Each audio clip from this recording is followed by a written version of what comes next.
here to talk a little bit about our new harp. We're going to feature Natalie Sturlong, one of our two freshman harpists. We knew Madeline and Natalie were on their way here, and two fine harpists, and there's actually a considerable amount of literature, especially with strings, that uses a harp.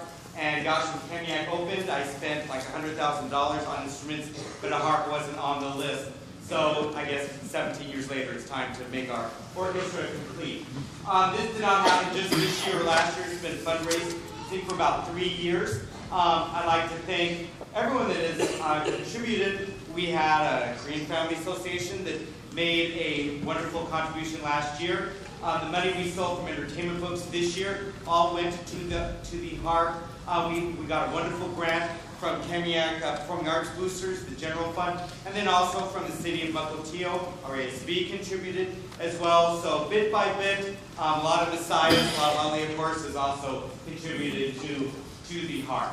I'd like to recognize the previous owner of the harp, who was so generous to share her beloved instrument with us. If Amy Thomas is here, if she could stand up, please.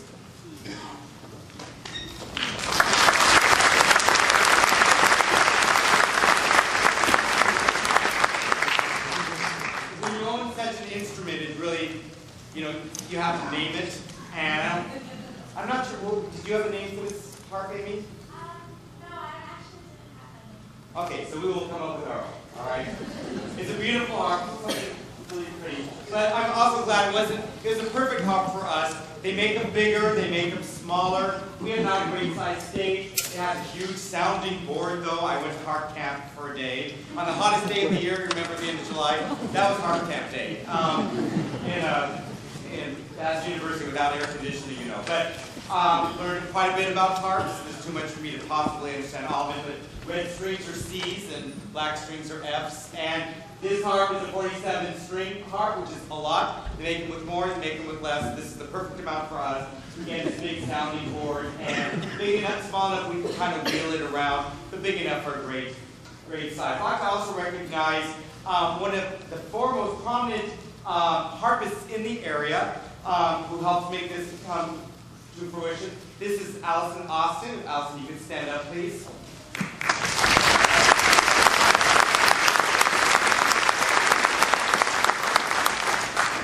Allison is a renowned harpist in the area. She runs the Pacific Northwest Harp Camp. There are like 4 really good harpists in the whole Northwest area, and she is one of them. And so we're fortunate, not only was she able to hook us up with the harp, but she is Natalie's aunt. And so she's going to be with us for a while. And she's also committed to making sure that, we care a lot about Maddie and Natalie, but they're going to be gone someday, and we're going to be stuck with this harp, right? So we got to keep the harp factory going, because we always going to need strong harpists here to make sure this beautiful instrument is always being used. I believe at the end, with our hospitality, we have some special harp candies that we can all enjoy. So this is all about the harp. This last piece is an arrangement from a piece called Two Guitars. And it's sort of like a fun piece, but it has all the harp wonderments. It has glissando, it has harmonics, it has some plucking. What else does it have? It's got them all. So anyway, final work featuring our conga strike and Natalie Sturlong on the harp, Two Guitars.